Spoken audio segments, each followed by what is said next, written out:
Dear students, आज का हमारा टॉपिक जो है वो है मल्टीपर्पज़ प्रोजेक्ट्स। मल्टीपर्पज़ प्रोजेक्ट्स हम उन प्रोजेक्ट्स कहते हैं, मिसाल हम अपनी जैसे उर्दू में कहेंगे कि वो डैम वगैरह बनाना। जैसे दरियाओं के नज़दीक जो बड़े बड़े दरिया होते हैं तो उनके किनारे बड़ी बड़ी डैमें बनाई जाती हैं, तो उनको मल्टीपर्पज़ प्रोजेक्ट्स कहते हैं। A multipurpose project is a large scale integrated hydraulic system designed to serve several purposes simultaneously. Multi-purpose projects are used for, तो इसको फिर हम किसके लिए इस्तेमाल करते हैं? ये जब हम डैम बनाते हैं तो इनको हम एरीगेशन के लिए इस्तेमाल करते हैं, फ्लड कंट्रोल के लिए, जो दरियाओं में पानी की तादाद ये पानी का इजाफा हो जाता है तो वो पानी फिर इन मल्टीपर्पज़ प्रोजेक्ट्स में चला जाता है। तो इसे हम हाइड्रो इलेक्ट्रिक पावर जनरेशन भी इसे पैदा करते हैं, इसे नेविगेशन भी होती है, फिशरीज़ भी पालते हैं और टूरिज़म भी होती है। तो मेन ऑब्जेक्टिव्स, इसके अहम मकसद क्या हैं? जो हम ये मल्टीपर्पज़ प्रोजेक्ट्स बनाते हैं तो इसके अहम मकसद क्या हैं? तो सबसे पहला ऑब्जेक्टिव ये है कि ये जनरेशन ऑफ हाइडल पावर, इसे हम पन बिजली बनाते हैं, पन बिजली बनाते हैं। तो जो इकनॉमिक सर्वे 2005 और 2006 में हुई है तो ये जो मल्टीपर्पज़ प्रोजेक्ट्स हैं ये 30,000 मेगावाट बिजली से पैदा होती है। तो ये हमें देते हैं साफ, पोल्यूशन फ्री, चीप एनर्जी।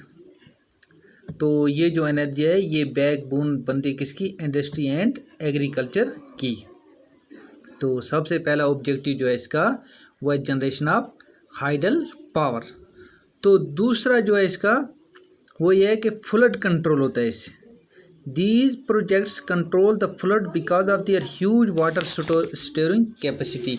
तो इन डैमों में पानी जमा रखने की ज़्यादा कैपेसिटी होती है, इसलिए जब दरियाओं में ओवरफ्लो हो जाता है तो वो पानी इन डैमों में चला जाता है, तो इससे सैलाब से बचा जा सकता है। तो तीसरा जो है सॉइल कंजर्वेशन होती है, soil conservation. These projects help to conserve the soil as they slow down the speed of water, thereby reducing its erosive intensity.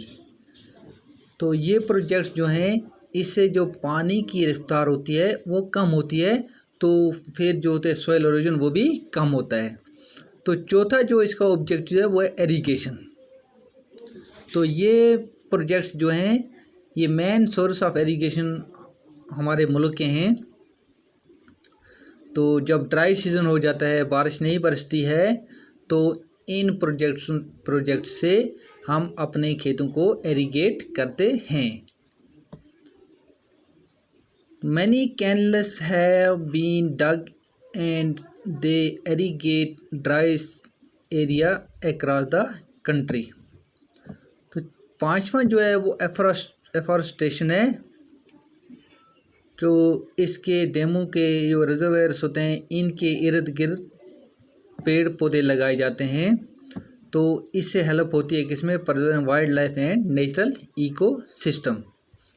तो छठा जो है वो वाटर नेविगेशन है। मल्टीपर्पज़ जो रिवर वैली प्रोजेक्ट्स हैं ये अक्सर इस्तेमाल होते हैं किसके लिए? Inland water navigation through main rivers and canals. They help to raise the level of water and their tributaries which make them navigable.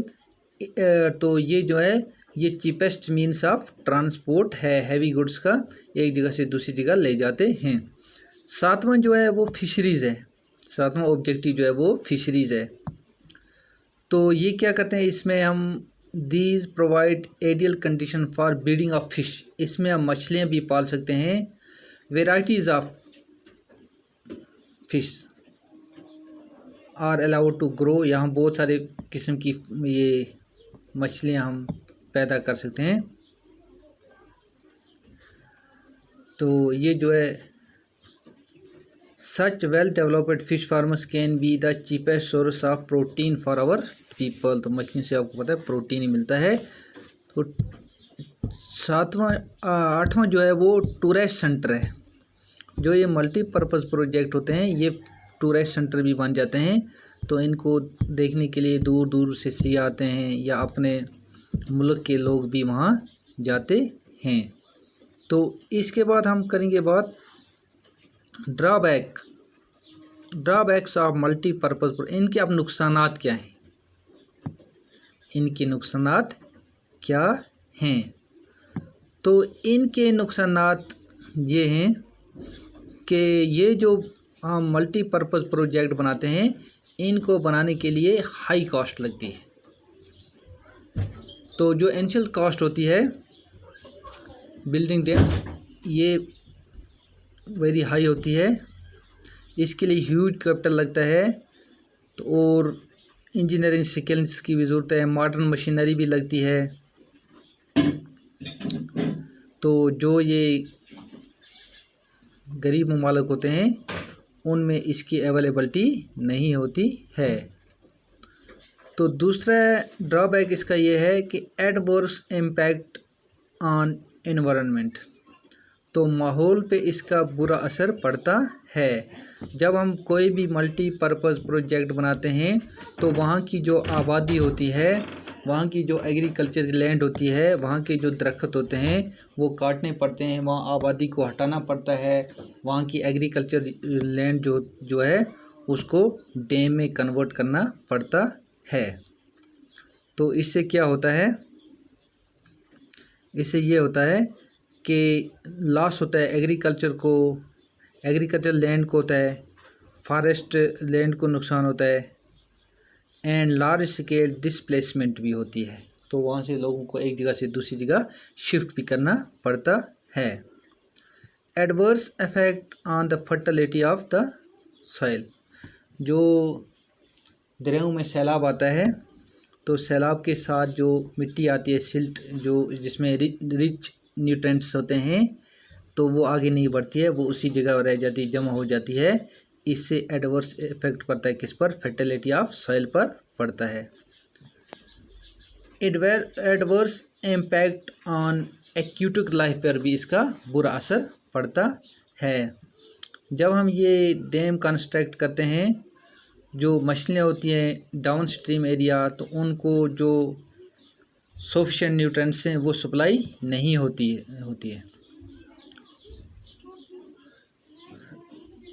अच्छा, जो regulating and damming of river affects natural flow of water, causing poor sediment flow downwards and excessive sediments at the bottom of reservoir, resulting in rocky stream beds and poorer habitats for the river aquatic life।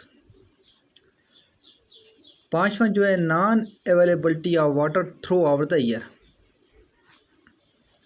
बहुत सारे दरिया जो हैं वो कुछ महीनों के लिए रहते हैं। Most of reverse and area flow only for few months. तो पानी जो होता है वो सफिशिएंट नहीं होता है किसके लिए, डैम बनाने के लिए। Disputed between different states. तो मुख्तलिफ रियासतों में जब हम किसी दरिया पर डैम बनाते हैं तो तनाज़े खड़े हो जाते हैं।